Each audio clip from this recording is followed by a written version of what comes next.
Meus amigos, minhas amigas, boa noite para todos nós.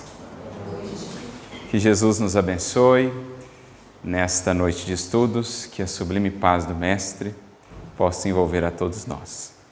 É uma alegria estar aqui com vocês neste primeiro dia do ano, primeira noite de estudos do ano, que assim como essa chuvinha amena que fecunda o solo lá fora, assim também a chuva de inspirações e de bênçãos do alto sobre nós possa fecundar-nos o solo do coração e da mente, para que tenhamos um ano profícuo nas realizações com Jesus.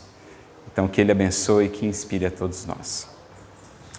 E aproveitando justamente esse período do ano, em que as convenções, o simbolismo do Natal, da virada do ano, nos convidam a profundas reflexões sobre a nossa vida, sobre como temos conduzido a nossa vida, sobre a nossa relação com Jesus a partir da lembrança da sua vinda a este mundo, nós nos propusemos então a fazer uma reflexão, tecer algumas considerações que girem justamente em torno disso, da nossa relação com o Evangelho do Cristo e como essa relação há de transformar então a nossa vida, os anos que hão por vir, não somente este ano de agora, mas a trajetória do Espírito que somos como um todo, não somente nessa existência, mas pelos séculos, pela imortalidade que temos a desbravar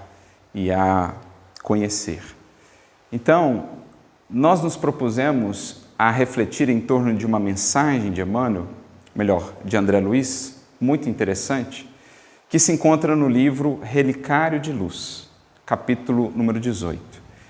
E é uma mensagem que, desde a primeira vez que nós a vimos, ficamos realmente encantados pela profundidade daquilo que ela nos transmite. O estudo tão amplo que ela nos propõe, justamente ajudando-nos a compreender, em essência, o que é o Evangelho de Jesus.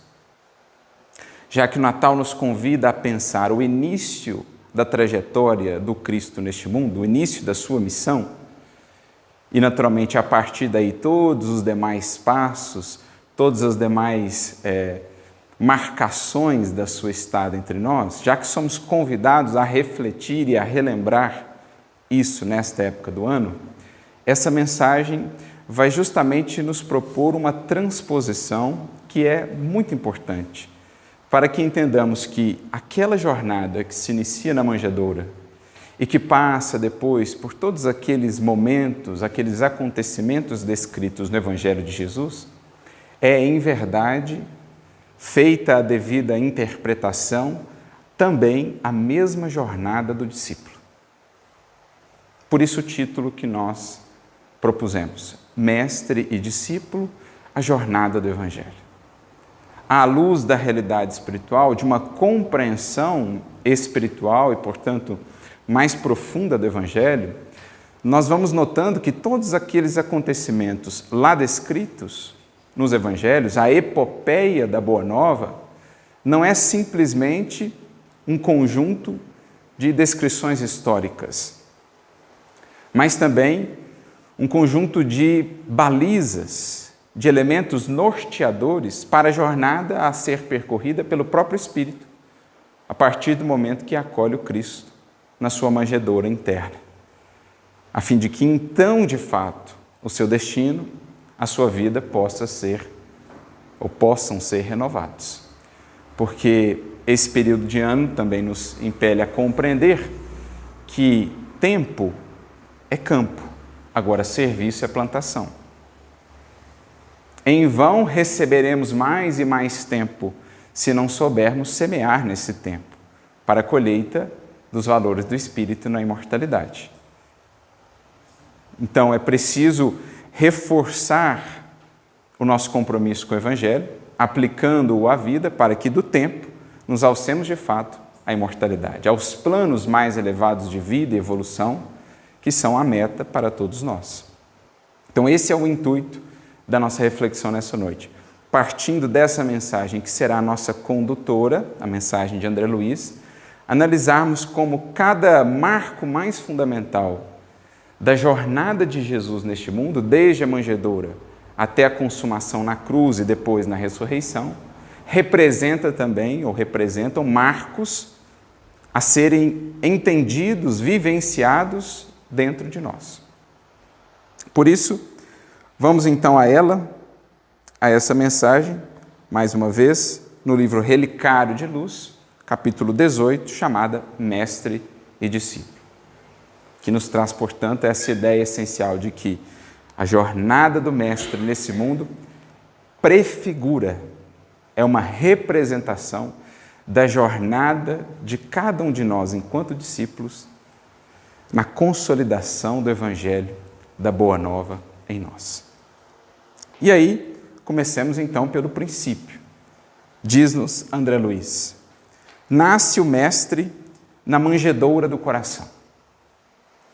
Então, assim como Jesus nasceu um dia neste mundo, estabelecendo uma divisão do tempo, um antes e um depois dele, também em algum momento da nossa trajetória espiritual, de maneira mais efetiva, nasce o Cristo no coração. Aqui não no sentido de estarmos simplesmente informados quanto à mensagem de Jesus, termos ouvido falar do Cristo. Há um momento em que, de fato, há um nascimento do Cristo no coração. Mais do que simplesmente registro no campo da memória, começa-se a desenvolver o sentimento do Evangelho no coração. E aí há um divisor de águas. Todo espírito terá esse divisor de águas fundamental, seja nessa existência ou já em outra, porque também, uma vez iniciado o processo, ele não se conclui numa existência apenas. O programa do Evangelho é vasto por demais para pensá-lo em termos de uma existência apenas.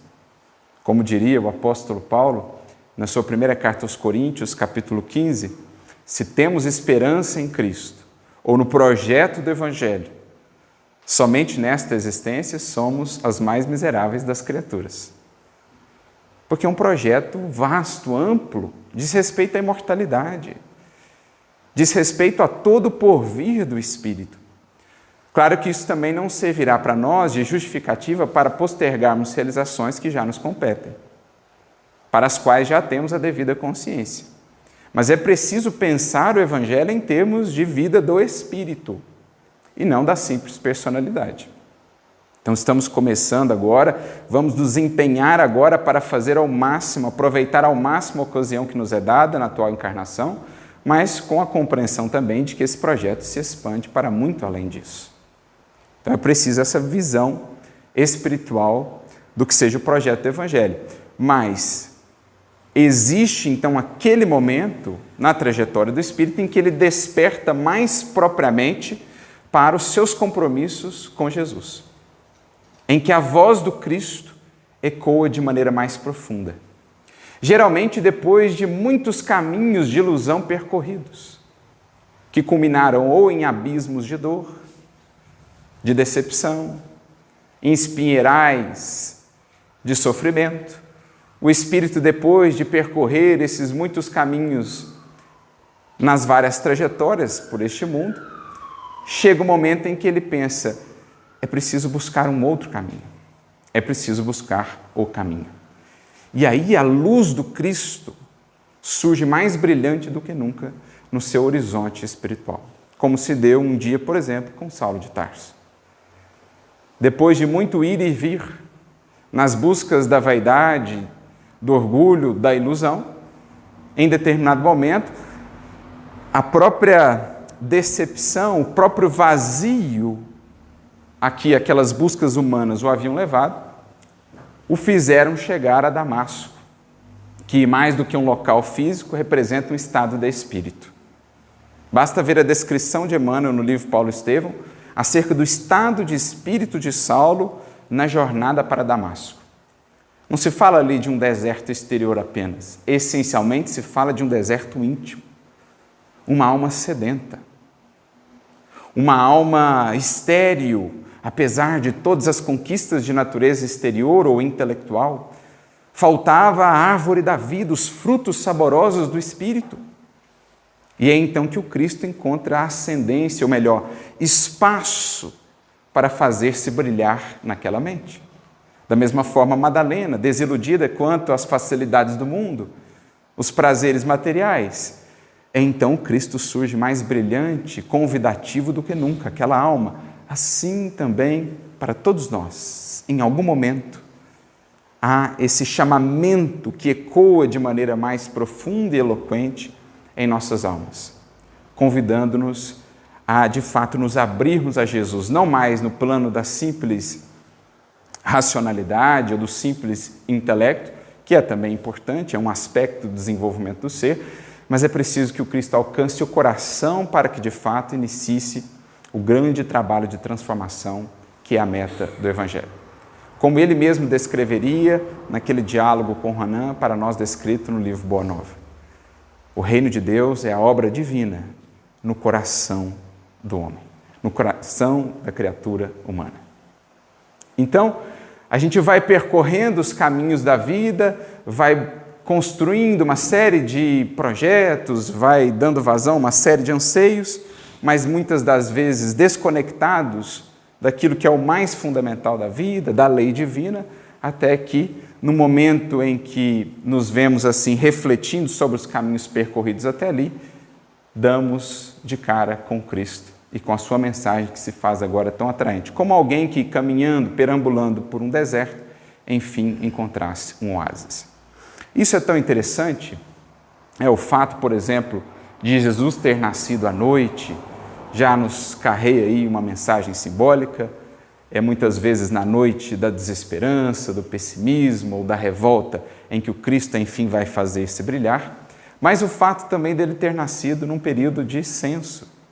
Há uma outra mensagem muito bonita, agora de Humberto de Campos, Irmão X, que está no livro Pontos e Contos, também no livro Antologia Mediúnica do Natal, chamada Natal Simbólico, em que ele vai fazer algo similar ao que André Luiz está fazendo aqui, um paralelo entre cada fato do Evangelho, cada acontecimento, e aquilo que sucede no Espírito, a partir da sua adesão à Boa Nova. E ele começa tratando desse ponto, aparentemente sem maior importância para nós, mas que adquire, uma vez entendido espiritualmente, dentro desse simbolismo, uma conotação muito importante. Jesus nasce num período de recenseamento. Aí comenta Humberto de Campos, também a mensagem do Cristo em nós encontra mais espaço para se afirmar, para nascer, quando nós passamos por momentos de recenseamento interior.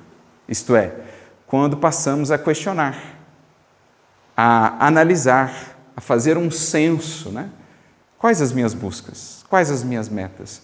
O que eu busquei, eu conquistei até aqui, tem sido capaz de me trazer a paz? Aquilo que eu mais anseio, aquilo que eu mais desejo? Geralmente é quando nos abrimos à possibilidade de questionar, de renovar, de buscar novos caminhos e novas orientações, é aí então que a inspiração, que a ideia, que o sentimento do Evangelho encontram a possibilidade de nascer em nós, em nosso coração.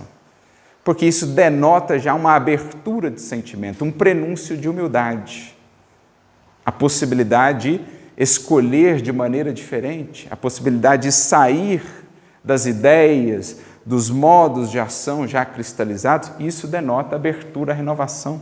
E não há qualquer renovação sem o reconhecimento da sua necessidade, que passa por um certo movimento de humildade. Por isso é ela a primeira das bem-aventuranças, no quadro das bem-aventuranças elencado por Jesus. Bem-aventurados os pobres em espírito, porque deles é o reino dos céus. Quando eu reconheço a minha verdadeira condição, a minha pequenez, a minha pobreza ainda de conquistas efetivas do ser, eu me abro à grandeza divina e à sua realização dentro de mim mesmo. Por isso, nasce o Mestre na manjedoura do coração. As desilusões, as decepções, as amarguras, o que não dá certo na vida, cumprem um papel primordial, porque não fossem esses momentos que nos impelem ao recenseamento, dificilmente encontraríamos, ou Cristo encontraria mais espaço mental dentro de nós.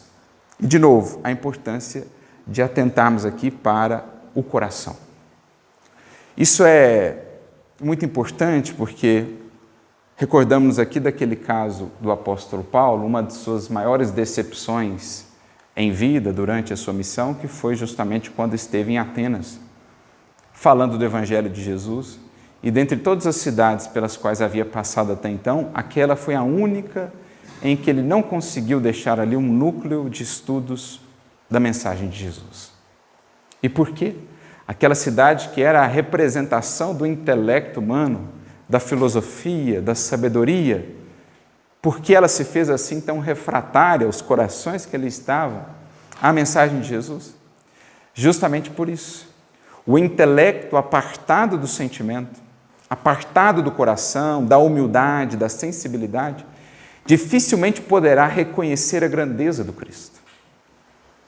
Ainda hoje, vemos aqueles que Emmanuel descreve como sendo os novos atenienses, grandes mentes, às vezes com um vasto cabedal cultural, que, quando colocados diante da mensagem de Jesus, não veem nada demais, não conseguem identificar aquela grandeza. Recentemente via um irmão comentando, nesses vídeos da internet, no YouTube, a vida de Francisco Cândido Xavier, e impressionava-me assim, a dificuldade, um indivíduo muito estudado, com muito intelecto, a dificuldade dele em ver algo de grandioso ali. Não via nada de especial numa vida como a de Francisco Cândido Xavier. Muito provavelmente também não vê nada de mais assim na vida de Jesus. Esse indivíduo era ateu, inclusive.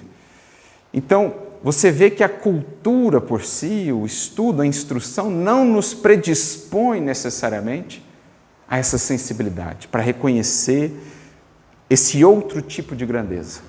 Então, isso nos faz recordar aquela orientação de Narcisa para André Luiz. No livro Os Mensageiros, então, segundo livro da série, quando André Luiz está passando por um momento já de renovação, de amadurecimento, depois de Nosso Lar, e ela diz assim para ele: André, enquanto o espírito se engolfa apenas em cálculos e raciocínios, o Evangelho não lhe parece senão um repositório de ensinamentos comuns. Não vê nada de especial naquilo. A partir do momento, no entanto, em que se lhe despertam os sentimentos superiores, ele nota que a mensagem do Cristo adquire vida própria e revela aspectos antes desconhecidos da sua inteligência. Ou seja, só o coração consegue acessar essa grandeza. Então, os atenienses estavam lá acostumados à oratória, à retórica, aquele pensamento rebuscado, muitas vezes, dos filósofos, as elucubrações infindáveis, mas diante daquela mensagem pura em sua essência, simples também, embora divina, tinham dificuldade de compreender ou de aprender, porque, diria mais tarde Paulo, os seus corações estavam tão frios quanto os mármores de Atenas. Daí a importância que a espiritualidade nos trará, por exemplo, por meio do Espiritismo, para o serviço, para a escola do serviço, da caridade, porque é ela que nos confere essa sensibilidade de podermos, ou que nos permite acessar mais fundo o que seja a essência do Evangelho e do próprio Espiritismo. Kardec, no capítulo 17 do Evangelho segundo o Espiritismo, vai também nos falar sobre isso quando trata ali dos bons espíritas. Ele diz assim: quais as características, quais os requisitos para que o Espiritismo seja bem compreendido? E aí ele vai dizendo que não necessariamente é o tempo de estudo, não necessariamente o nível, a quantidade de estudo, porque às vezes se vê indivíduos mais jovens que conseguem chegar à essência do Espiritismo que outros, com mais tempo de doutrina, ou mesmo com mais estudo, não puderam chegar. Também dirá Kardec, não é o nível de instrução, porque, por vezes, se vê espíritos ditos simples, sem estudo ou cultura do ponto de vista do mundo, mas que, no entanto, conseguem acessar o âmago da mensagem do Espiritismo e também do Evangelho. O que é, então, o pré-requisito mais fundamental para compreendermos, essencialmente, o que é a mensagem do Evangelho e do Espiritismo? Dirá Kardec, maturidade do senso moral. E essa maturidade não se adquire pura e simplesmente pelos livros ou pelo tempo de casa espírita, mas principalmente pela sensibilidade já desenvolvida no coração. Sensibilidade essa fruto do contato humano, do espírito de serviço, da caridade que se busca fazer. É ela que vai removendo todos esses obstáculos, todos esses elementos limitantes, todas essas escamas que nos impedem de enxergar o Evangelho tal qual ele é. Assim como se deu com Saulo. Mente muito trabalhada, nos argumentos, muito trabalhada na lei, no entanto, teve dificuldade em reconhecer a grandeza do Evangelho no primeiro contato. Mas depois, quando tocado pelo amor de Jesus, na pessoa de Ananias, aquele exemplo de perdão, aquele exemplo de indulgência, também a própria visita do Cristo já sendo a manifestação dessa misericórdia infinita a ele que havia se convertido em perseguidor do cristianismo nascente, tocado por aquilo, ele adquire sensibilidade, então sente mais tarde as escamas serem removidas do seu olhar, para que pudesse, enfim, compreender a grandeza do Evangelho. Então, daí a importância do sentimento. Não por acaso, André Luiz aqui registra para nós, na manjedoura do coração. Porque, no que diz respeito a conhecimento do Evangelho, talvez tenhamos mais séculos de conhecimento do Evangelho do que propriamente de Evangelho no coração. Isso é mais recente. Mas é o que vai efetivamente levando à transformação mais importante. Então, assim começa. Nasce o sentimento do Evangelho no coração da criatura. Outrora buscas ilusórias, outrora o prazer erguido à condição de ídolo a ser adorado, agora surge esse mestre que vai nos atraindo. É interessante notarmos a cena da manjedoura, como tudo vai gravitando e olhando para Jesus. O presépio destaca bem isso, todos ali olhando, como indicando que tudo gravita em torno dessa nova luz que começa a se acender dentro da alma. E aí ele prossegue dizendo, sorri divinamente entre os impulsos sentimentais. Mostra-se a razão à luz da estrela da fé e desenvolve-se dia a dia sob os cuidados da alma. Alegra a paisagem mental, renovando a esperança. Então aqui é muito bonito porque há uma descrição da manjedoura passando pela infância de Jesus e a transposição disso para dentro de nós. Como é que é a infância da presença do Evangelho dentro do Espírito?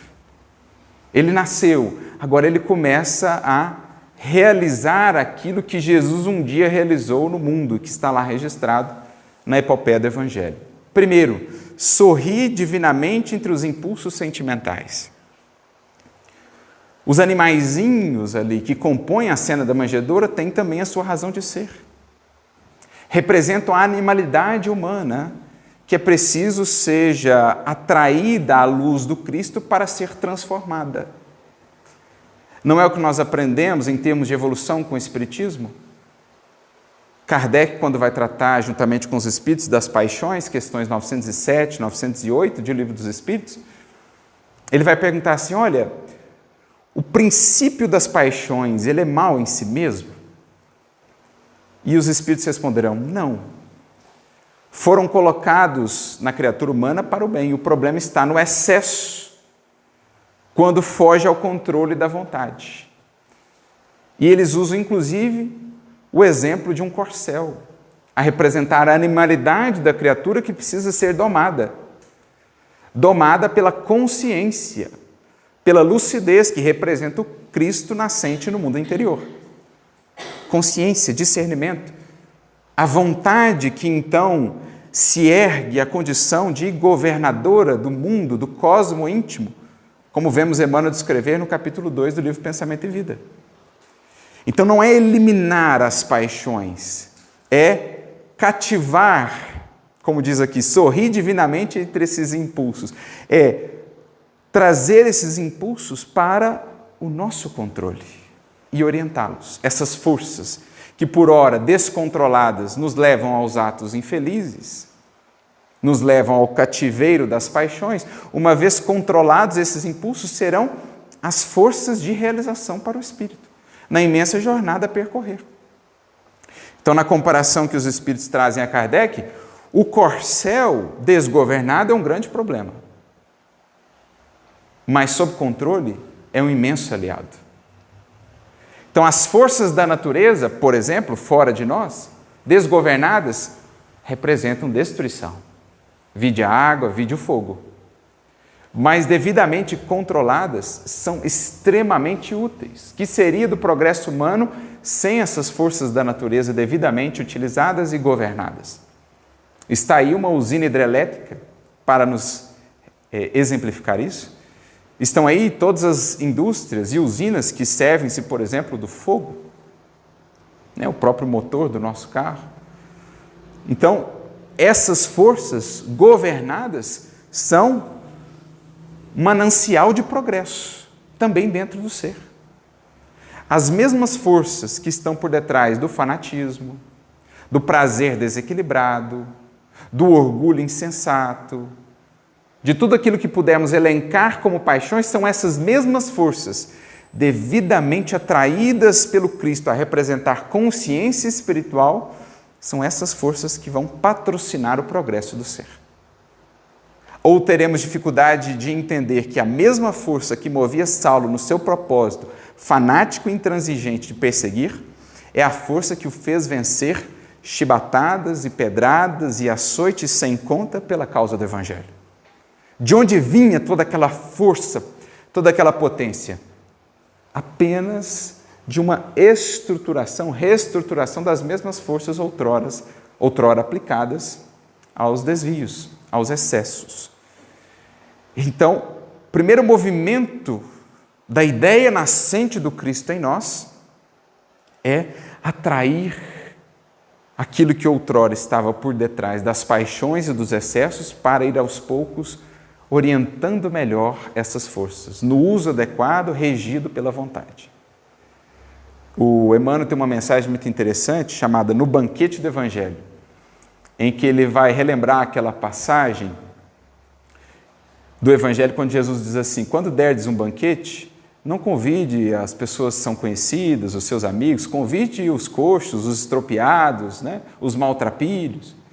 E aí, muitas das vezes, a gente entende apenas literalmente a fala, mas o mais essencial é entendermos dentro de nós o que isso representa. Conhecimento do Evangelho é um banquete no mundo interior do Espírito. E é preciso convidar os coxos, os maltrapilhos que estão dentro de nós a representarem os sentimentos transviados, os hábitos infelizes, a animalidade a ser domesticada. É o que o banquete do Evangelho, não por acaso Jesus nasce num coxo, Coxo é onde se colocava o alimento para os animais. É o banquete do Evangelho a nossa animalidade, trazendo o que há de pior em nós para o contato com a luz, que renova, que sublima, que transforma. Aquilo que antes estava oculto, esquecido, relegado a um segundo plano, agora eu trago, melhor dizendo, para o contato com a luz transformadora do Evangelho de Jesus. Então, não desprezar nada do que está dentro de nós. Não tentar esconder nada, trazer tudo para esse banquete de luz. Essa é a ideia. Então, sorrir divinamente entre os impulsos sentimentais. Mostra-se a razão à luz da estrela da fé. Então, não que devamos abandonar a razão dentro do que nós comentamos aqui na primeira parte, a importância do coração, sim, essencial o coração, mas também precisamos da razão, mas de uma razão tocada pela luz do sentimento. O Emmanuel mesmo tem uma mensagem muito bonita, chamada Sentimento em Razão, em que ele fala sobre isso. Olha, muito se fala em nosso movimento sobre uma fé raciocinada, mas pouco se fala sobre uma razão iluminada.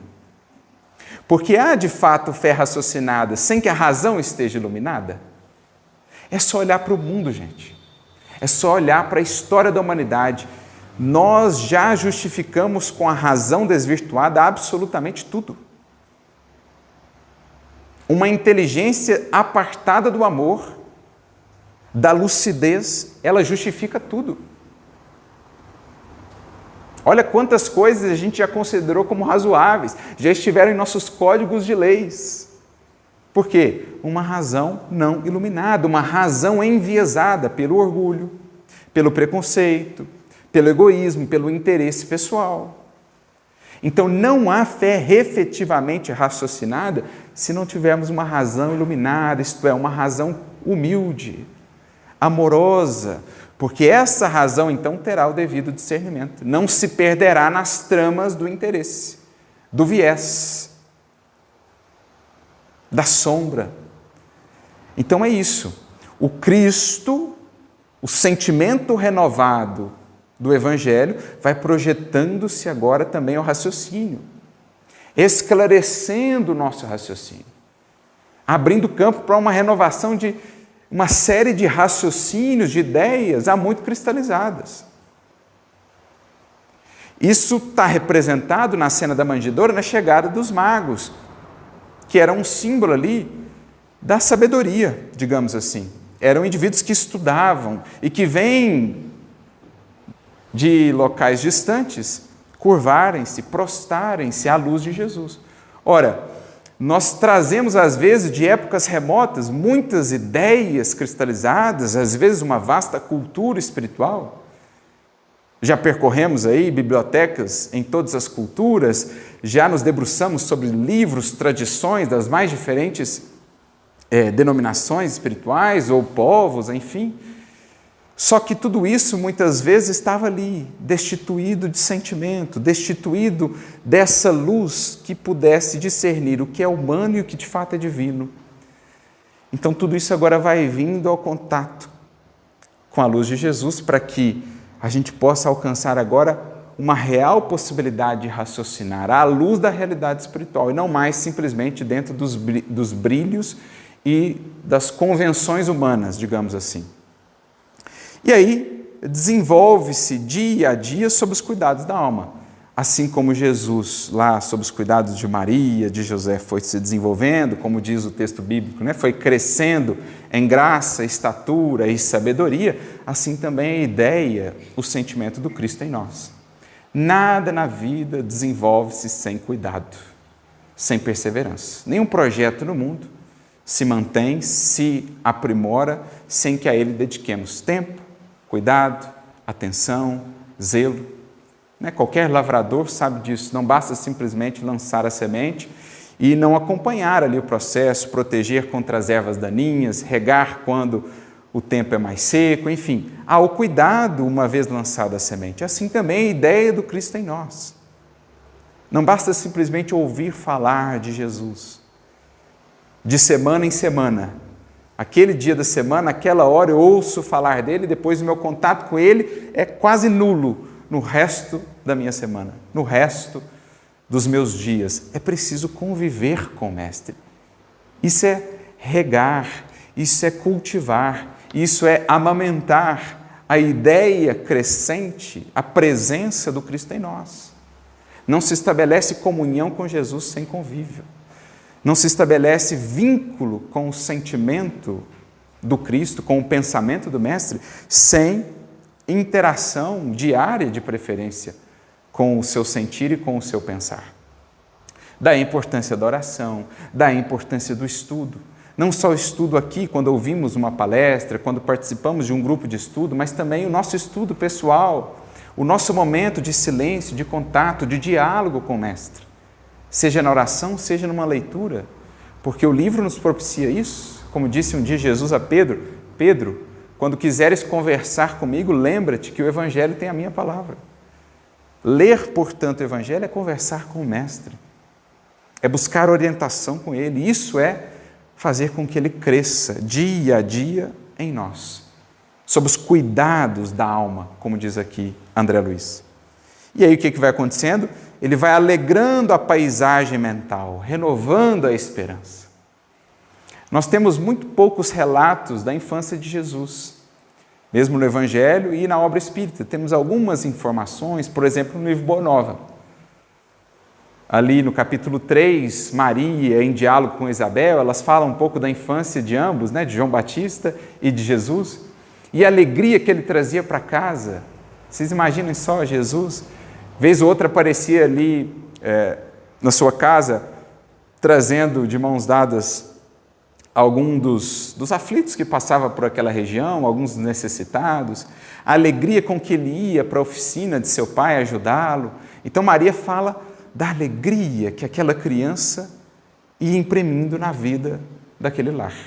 Assim também na vida mental, sentimental de cada um de nós, gente. Antes do Cristo, até seria compreensível, talvez, o azedume, o pessimismo, a desesperança. Mas depois do Cristo, não mais. Como diz Paulo, outrora erais treva, mas agora sois luz no Senhor. Andai, pois, como filhos da luz. Onde quer que você esteja, ande, pois, como um filho da luz, um filho da alegria, um filho da esperança. Porque já Cristo vive em ti. E se o Cristo vive em nós, o que pode nos turvar os caminhos e os horizontes, senão as sombras nascidas de nós mesmos? O que poderia nos turvar o horizonte, senão aquilo que nasça de nós mesmos no processo de invigilância? Mas se Ele já vive em nós, que alegria, que esperança nos acompanha dia a dia.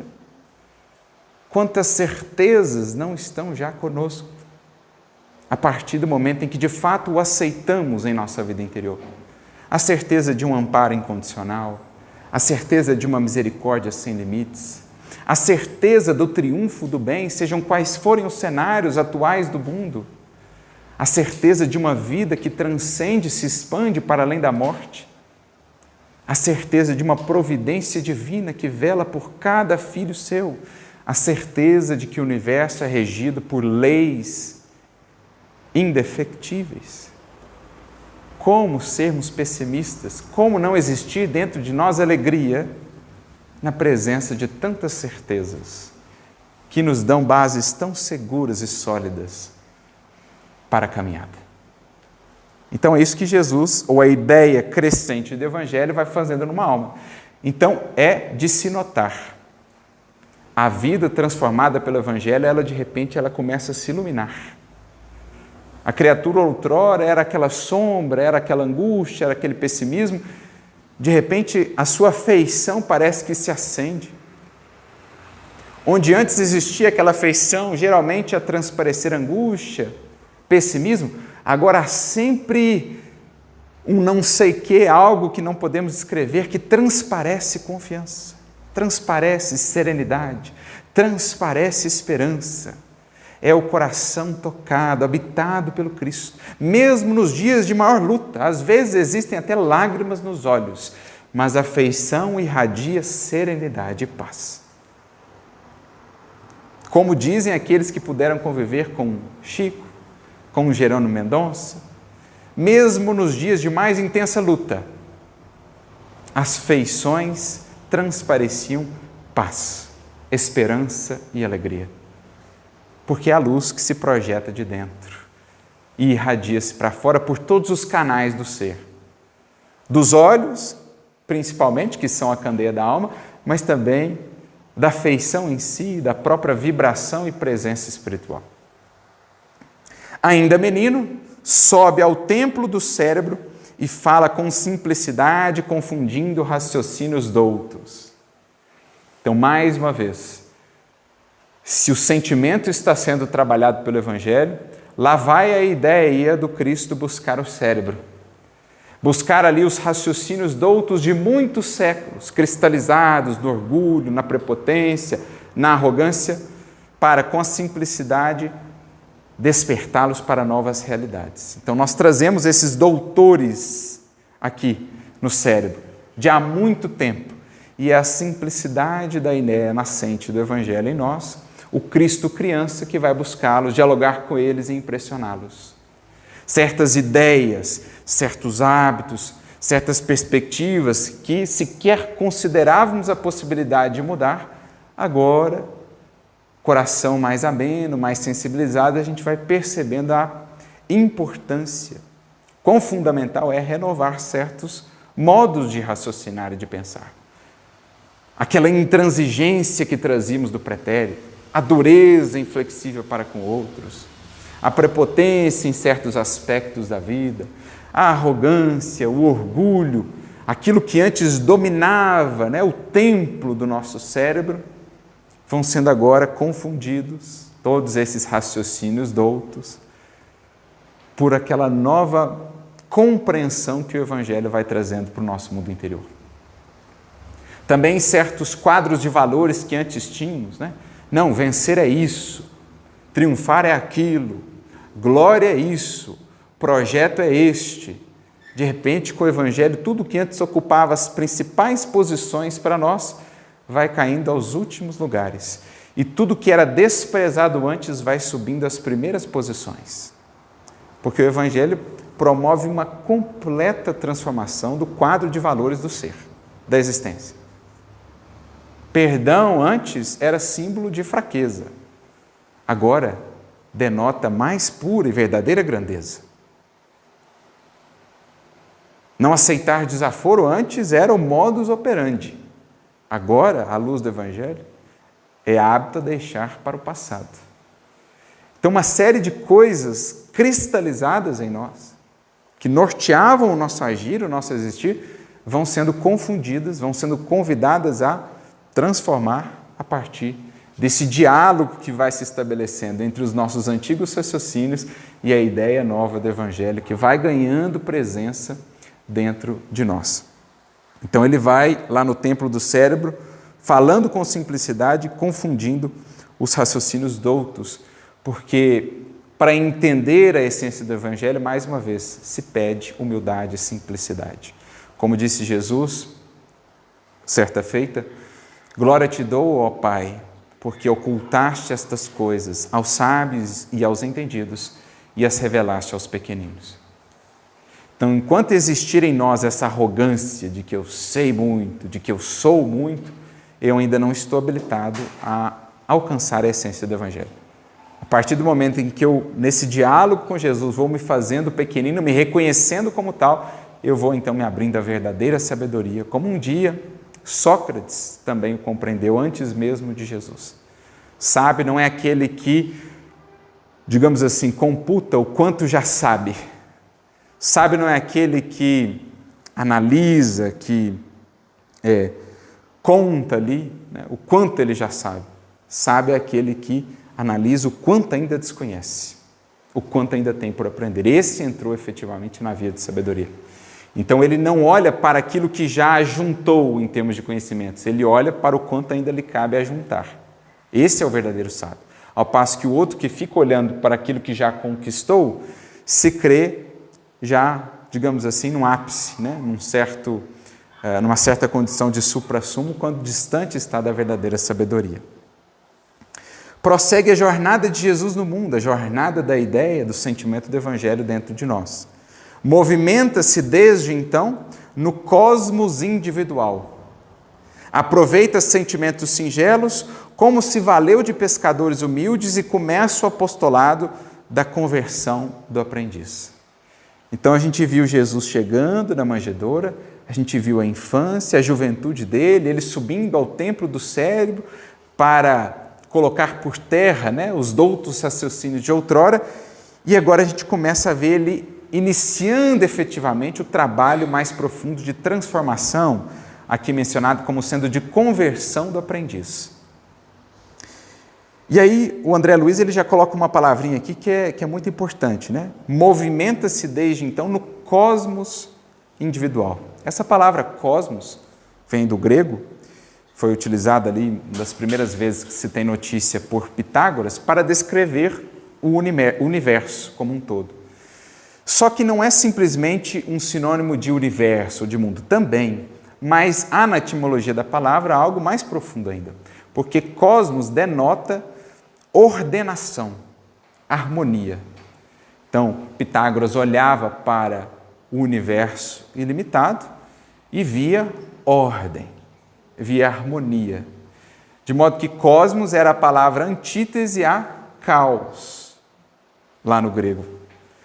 Então, O Cristo ele começa a se movimentar, diz aqui André Luiz, no cosmos íntimo. O que ele começa a fazer dentro de nós? A colocar ordem nas coisas, ordem nas emoções, ordem nos sentimentos, ordem nos pensamentos. Começa a harmonizar os quadros internos do ser. Porque sem ordem íntima, em vão esperaremos ordem no mundo. Em vão esperaremos uma humanidade melhor sem seres humanos melhores, mais ordenados, mais harmonizados à lei divina. Então, a base do reino de Deus é isso, é ordenação. O que estava caótico, desgovernado, agora estará sujeito ao governo de Deus, isto é, da consciência inspirada pelas leis divinas. Então, as paixões que antes reinavam, estabelecendo o caos interno, porque não existe um propósito, não existe uma ordenação, é o puro imediatismo, é o puro interesse imediato, quando reinam as paixões. É simplesmente o aqui e agora, a sensação mais efêmera, é a condição da alma governada pelas paixões, por isso o caos das emoções, o caos dos pensamentos, a criatura se sente perdida, não sabe para onde ir, uma hora vai para cá, outra hora vai para lá, conforme também mudam os ventos da vida no mundo. Então, caótica a existência sem esse elemento que é ordene. O Cristo nascente no coração e na consciência vai trazendo ordem para as coisas, que é o que Emmanuel descreve de maneira magistral no capítulo já citado, número 2 do livro Pensamento e Vida, vontade, em que ele vai descrever o nosso mundo íntimo como sendo um escritório, com vários departamentos. Então tem o departamento do desejo, o departamento da imaginação, o departamento da memória, o departamento da inteligência, do intelecto, mas tem o gabinete que deve governar todos os departamentos, gabinete este da vontade. Se a vontade não governa, não assume o seu papel, cada departamento quer fazer o que lhe convém, sem uma ordenação maior. Então, a mesma coisa de uma empresa. Se cada departamento quiser agir por si, sem que exista uma condução mais alta, dizendo, olha, nós todos temos que agir em harmonia, visando o propósito maior da empresa. Se não tem isso, a empresa se torna caótica, o ser internamente se torna caótico. Porque o desejo vai lá e compra uma série de ilusões para alcançar os seus fins, prazer imediato. Mas ele não consultou a inteligência antes de agir. Olha, vale a pena agir desse modo? Quais as consequências? Não, ele vai e age por si, deixa o departamento da inteligência para lá, as consequências vêm depois. Então é o problema da ausência de governança. Quando a gente fala de reino de Deus, o que nós estamos falando? A governança assumida pelo Espírito, inspirado pelas leis divinas. É isso que o Cristo vai fazendo. Ele vai estabelecendo ordem internamente. Por isso, cosmos, a ideia de cosmos que André Luiz nos traz. E ele, então, aproveita os sentimentos singelos como se valeu dos pescadores humildes. Nós todos temos já anseios nobres, sentimentos puros, virtudes incipientes. Só que elas estão esparsas dentro de nós. E misturadas ali as paixões, as emoções caóticas, muitas vezes pouco ou nada conseguem fazer. As nossas virtudes incipientes, os nossos anseios nobres, mas ainda diminutos. O que o Cristo faz? Ele começa a regimentar, a reunir tudo de melhor que há dentro de nós. Que estava antes disperso, agora ele começa a colocar em conjunto. O que era pouco, agora começa a ganhar força, a força da união. Então, existia em mim um anseio de ser mais útil, existia em mim um princípio de humildade, existia em mim um princípio de caridade, mas outrora a força das paixões e essa bagunça, digamos, essa desordenação interior eram tantas que essas forças não conseguiam fazer muita coisa. Agora, o Cristo, a vontade desperta, começa a reunir o que há de mais puro, de mais sincero no nosso coração. São as migalhas das quais o Cristo vai tirar tanto. Os pescadores humildes com os quais ele iniciou o maior projeto de transformação que a humanidade já viu. Não foi recorrer aos atenienses, às suntuosidades do templo em Jerusalém, do mármore de Atenas ou de Roma. Ele recorreu aos pescadores singelos. Como a dizer que em nós, mais do que uma vasta cultura, o Cristo precisa de um pouco de boa vontade, um pouco de perseverança, uma intenção sincera, já são o suficiente por Cristo começar o trabalho, desde que Ele reúna isso dentro de nós. Assim começa o grande trabalho de transformação do Evangelho dentro do ser. Lembrando aquilo que ele disse também para Haná, no capítulo 3 do livro Boa Nova. Não há mármore mais puro e mais formoso do que o do sentimento, nem cinzel superior ao da boa vontade. Se eu tiver isso, já dá para começar a obra do reino. Se eu tiver esses pescadores singelos a representarem a singeleza de alguns pensamentos e sentimentos de boa vontade e dedicação, eu já tenho o suficiente, o Evangelho já tem o suficiente para começar a implementação do seu reino em uma vida. E aí começa, mais propriamente, o ministério público de Jesus. As curas, os sinais, a atuação percorrendo ali as adjacências do mar de Tiberíades.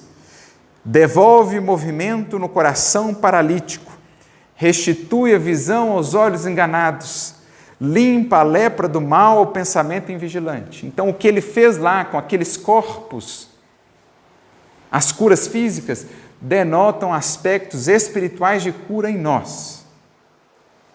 Então, a lepra, dos sentimentos adoecidos que se espalha em nós, vai sendo aos poucos curada pelo divino médico, que vai nos trazendo um sentimento mais são, mais equilibrado, saúde espiritual. A cegueira de orgulho que nos impedia de ver a vida tal qual ela é, que nos impedia de ver bênçãos onde enxergávamos antes problemas, que nos impedia de ver os aspectos positivos dessa ou daquela situação, desse ou daquele indivíduo, tudo isso vai sendo renovado, essas escamas vão caindo ao contato com Jesus. O coração paralítico, estacionado, estagnado, morto, tal qual Lázaro, na caverna do egoísmo, vai sendo restituída a vida, a vibração, a pulsação, no diapasão das dores dos outros, no diapasão da caridade, do amor. É o que o Evangelho vai fazendo por dentro. Equilibra-lhe a mente invadida pelos princípios das trevas. Revela-lhe a lei do amor acima dos códigos humanos. Transforma-o dia a dia pela divina atuação. Então, assim como na manjedoura resplandeceu a luz em meio às sombras, assim também dentro de nós vai resplandecendo a luz em meio às sombras da ignorância, das ilusões, das paixões, dissipando quaisquer trevas. A mente vai ganhando claridade para melhor apreender a vida. Luz que se acende por dentro, projeta-se para fora em nossa maneira de olhar a vida. Como dizia Jesus, os olhos são a candeia da alma. Se os teus olhos forem bons, isso denota a luz acendida por dentro, todo o teu corpo estará em luz. Agora, se os teus olhos forem maus, quão grande não é a treva interna? Então, a criatura que só vê sombra, só vê motivo para reclamar, só vê imperfeição alheia. O problema está no mundo ao seu redor ou fundamentalmente nela? Agora, com a luz do Cristo a acender-se no reino da alma, essa luz se projeta no nosso modo de enxergar a vida. Agora, temos mais oportunidades, mais possibilidades, mais bênçãos, o outro lado das coisas, dos fatos, das circunstâncias, das pessoas, o lado melhor, o lado bom da vida. Maria escolheu a melhor parte, é o que vai se dando com a alma que acolhe a Jesus, vai aprendendo a ver a melhor parte, para escolher a melhor parte. Então, claridade na mente e uma maior compreensão acerca da lei divina, da lei de amor, como ele diz aqui, acima dos códigos humanos. Então, outrora, antes de Jesus, você poderia ser, ou já trabalhar talvez, por ser um bom cidadão. Creio que todos nós aqui buscamos respeitar as leis que regem a sociedade. Isso é justo, isso é importante, mas isso não basta. Porque para o discípulo de Jesus, não são mais os códigos das sociedades humanas o arcabouço fundamental de norteamento da sua vida. Agora, a lei do Cristo, a lei divina, brilha acima das leis humanas. Porque não existe nenhum parágrafo de nenhuma lei humana, você é convidado a perdoar.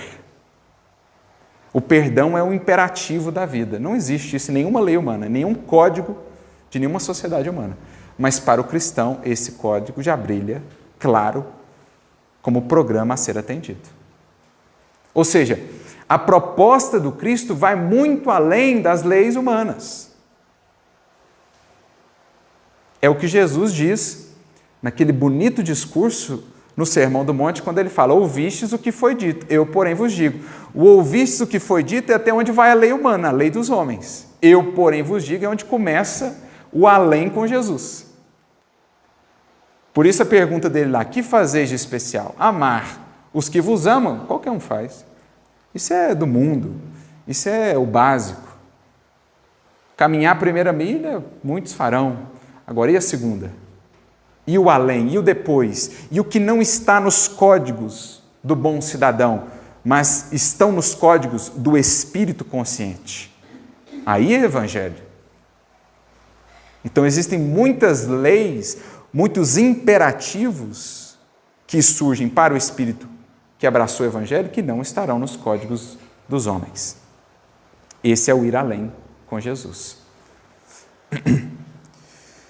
E, quando o mundo inferior se rebela contra o discípulo, une-se mais a ele no cenáculo do Espírito.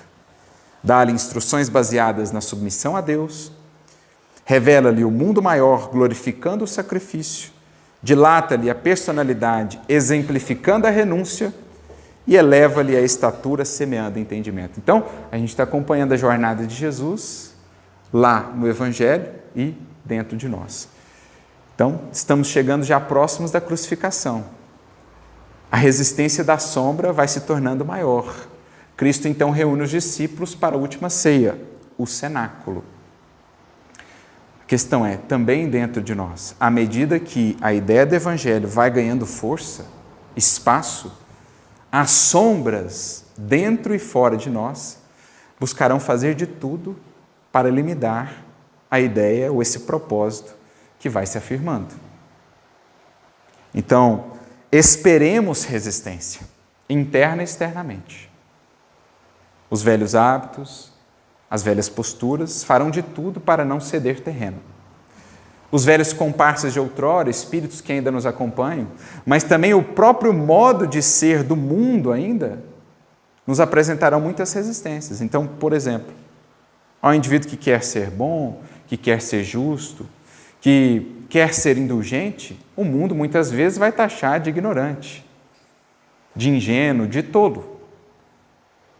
A criatura que volta-se mais para as conquistas transcendentes, para além das puramente materiais, essa criatura muitas vezes lidará com a incompreensão de muitos corações, mesmo corações que lhes são próximos, que ainda não despertaram para esse tipo de busca. Então será considerada fanática, ou iludida, ou tola, enfim, lutas. Aquele que no mundo que exalta tanto ainda o egoísmo e o orgulho, e que, portanto, tem imensas dificuldades com a indulgência e com o perdão, aquele que se dispõe a perdoar, a ser indulgente com o outro, dificilmente será compreendido. Quanto mais aquele que se propõe uma vida de sacrifício e de renúncia pelos demais, no mundo que exalta tanto ainda o meu, o eu, o para mim. Então esperemos o recrudescimento das resistências, que é o que se deu com Jesus. Então ele sentia que o momento mais difícil estava chegando para ele e principalmente para os discípulos. E os reúne no cenáculo para consolá-los e prepará-los. Porque esse é o teor da conversa de Jesus com os discípulos na última ceia, que está de maneira mais profunda registrada para nós no Evangelho de João. Capítulos 13 até o 17, que é uma oração belíssima com que Jesus fecha aquele momento derradeiro com os discípulos. Ali é toda uma preparação. Olha, consolo, não vos deixarei órfãos, voltarei para vós, enviarei o Consolador. Então Jesus consola, mas prepara. Não se turbe o vosso coração. No mundo tereis aflições, mas tende bom ânimo. Eu venci o mundo. Credes em Deus? Crede também em mim. E é o que se deve passar, é o que deve ocorrer dentro de nós. Quando sentimos o horizonte mais nebuloso, é preciso nos recolhermos no cenáculo interior para mais uma vez partilhar com Jesus daquela ceia. Relembrarmos as suas palavras e as suas orientações aos discípulos de todos os tempos, porque é bonito na oração do capítulo 17 de João, ele diz, não só por aqueles, mas por todos os discípulos do porvir, ele fazia aquela oração. Então, no mundo interior é que você vai encontrar os principais recursos para vencer as arremetidas da sombra. E tenha certeza, elas virão. Discípulo nenhum que se propôs a seguir os passos do Mestre fez o caminho sem encontrar as arremetidas da sombra. Mas as respostas, os recursos não estarão lá fora. Estarão nessa ideia do Cristo, no sentimento da Boa Nova, já desenvolvido em si. E quais as vias, quais os princípios para vencer as dificuldades? O que Jesus exemplifica lá e que André Luiz descreve aqui, ó. Submissão a Deus. A grande lição de Jesus, submissão a Deus, lealdade a Deus até o fim. Dali do cenáculo ele sai para culminar a sua obra no Gólgota. Submisso, fiel, obediente a Deus até o fim.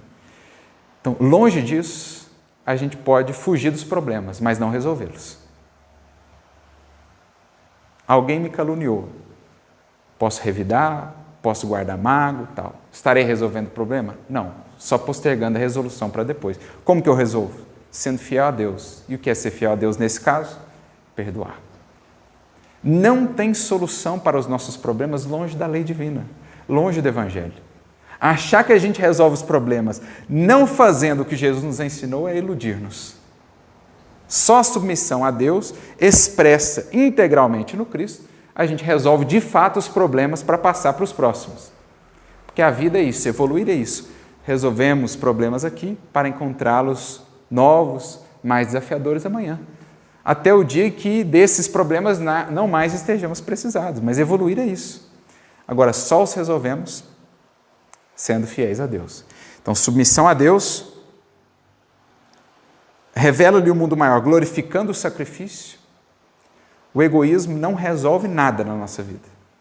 Pensar só em nós, cada vez mais em nós, não resolve as coisas, embora às vezes acreditamos que sim. A não ser que o pensar em nós represente um pensar consciente. E o pensar consciente acerca de nós mesmos representa mais renúncia, menos exigência, menos capricho, ou seja, contra o egoísmo. Então, sacrifício, espírito de sacrifício, deixar ir o que é preciso ir, deixar morrer, sacrificar o que é preciso ser sacrificado para abrir-se ao novo. Dilata-lhe a personalidade, exemplificando a renúncia. Então, parte essencial para entender o que é progredir, o que é vencer, o que é triunfar. Como que a gente se engrandece? Diz aqui André, renunciando mais. Qual a lógica antiga de vitória que nós trazemos de milênios? Como é que eu me engrandeço? Inchando mais, fazendo-me mais exigente, fazendo-me detentor de mais posses, de mais súditos. Era essa grandeza outrora cultuada dos reis, dos imperadores. À luz do Cristo, quem é o maior? Quem se engrandece mais? O que mais se apaga, o que mais se esquece, o que mais serve, o que menos exige, o que mais compreende. Então, olha que magnífico. O Cristo renova daí para sempre, para todos os séculos, a ideia do que seja grandeza. Você não se engrandece impondo-se, você não se engrandece exigindo, você se engrandece abstendo-se, apagando-se, renunciando. E, finalmente, eleva-lhe a estatura, semeando em entendimento. Só com entendimento, com renúncia, com submissão a Deus e com espírito de sacrifício, nós estaremos realmente caminhando para a libertação que o Evangelho anuncia. Para a culminância dos processos de libertação e redenção que nos trouxeram de volta a este mundo. É o que Jesus ensina no seu último ato enquanto encarnado junto aos discípulos antes da crucificação. E aí, a culminância sublime. Atingido o calvário das responsabilidades interiores, quando o aprendiz isolado está sozinho em si mesmo, entre milhões de pessoas, é o mesmo Senhor nascido no presépio íntimo que o ampara no monte do crânio. Dali, da última ceia, como sabemos, Jesus vai à culminância do seu ministério lá no Calvário. Assim, dentro de nós, quando chegamos ao Calvário das experiências mais difíceis, dos testemunhos mais dolorosos, nos veremos como Ele, o Mestre, sozinhos. Ainda que cercados de muitas pessoas. Como diz Emmanuel numa mensagem no livro Deus Conosco, o testemunho é sempre solitário. Porque uma coisa é a situação, gente. Outra coisa é o que se processa dentro de você. Você pode ter muitas pessoas, seus familiares, amigos, ao seu redor, e isso é uma bênção, poder contar com eles. Às vezes nem isso teremos. Mas internamente, o testemunho mesmo é só você e Deus. Quem luta lá dentro contra a tentação é você. E você não consegue sequer descrever isso para o outro. As lutas mais íntimas, lá no âmago da alma, a gente não consegue traduzir nem em palavras. Então o outro dá a palavra amiga, dá o ombro, dá o suporte, mas lá dentro mesmo o testemunho é você perante Deus, perante a sua consciência. Dizer sim ou não às velhas ilusões. Dizer sim ou não ao convite das tentações. É você e Deus. No caso aqui, você e o Cristo. Esse sentimento que já se engrandeceu dentro de você, o que vai te amparar nesse testemunho solitário até o Calvário. Por isso ele diz, é esse mesmo Senhor, nascido no presépio íntimo, na manjedoura do coração, que vai te sustentar, te amparar nesse momento de subida do Calvário, concedendo-lhe serenidade para a cruz dos testemunhos, a fim de que aprenda em turbilhões de luta a sofrer amando, a orar construindo e a morrer perdoando. Então, é o Cristo cultivado, desenvolvido às vezes por anos a fio, que vai nos dar sustentação naquela prova que está marcada para determinado momento, julgado propício pelo alto. Porque assim opera a misericórdia, gente. Dá-nos os recursos, dá-nos o tempo de preparação para que então surja o testemunho.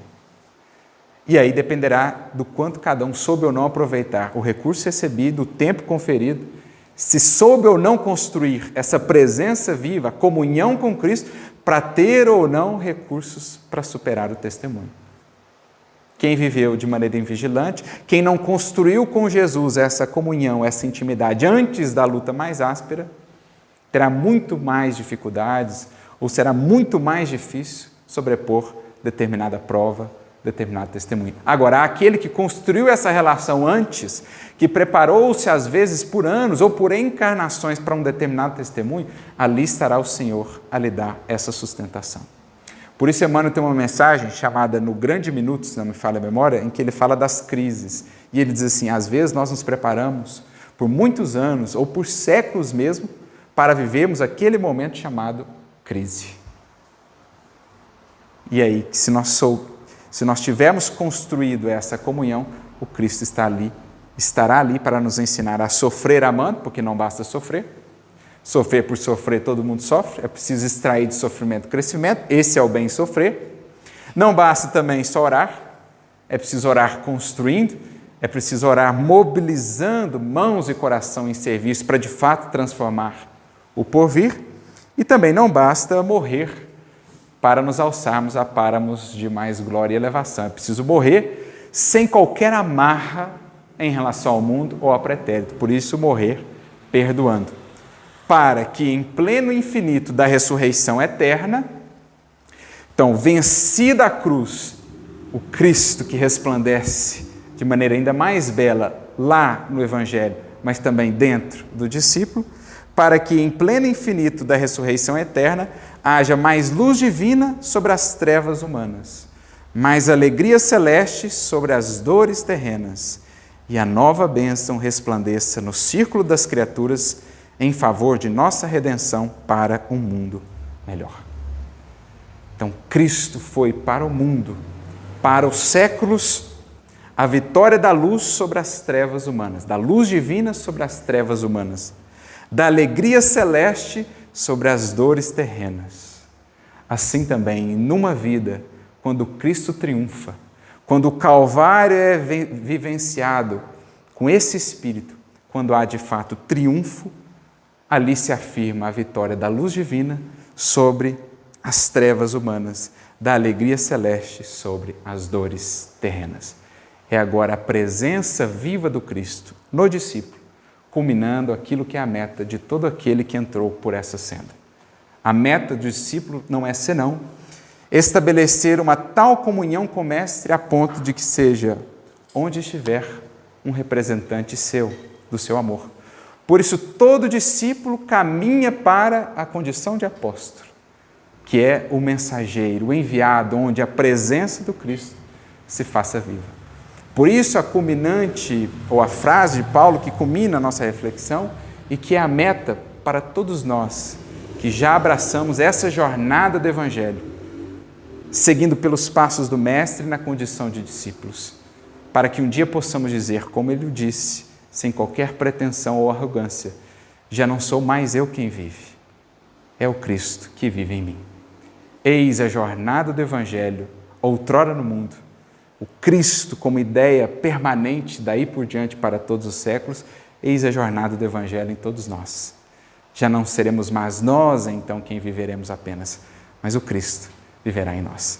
Que de discípulos nos alcemos à condição de apóstolos, para que então a presença do Cristo neste mundo possa ser a sempre marcante e perene vitória da luz divina sobre as trevas humanas, da alegria, da esperança celeste sobre quaisquer dores terrestres. Eis o Espírito do Natal, eis a culminância do Evangelho. A todos, portanto, uma feliz e abençoada jornada neste ano, nos anos que hão de vir, eternidade afora, pelos passos de Jesus. Muita paz.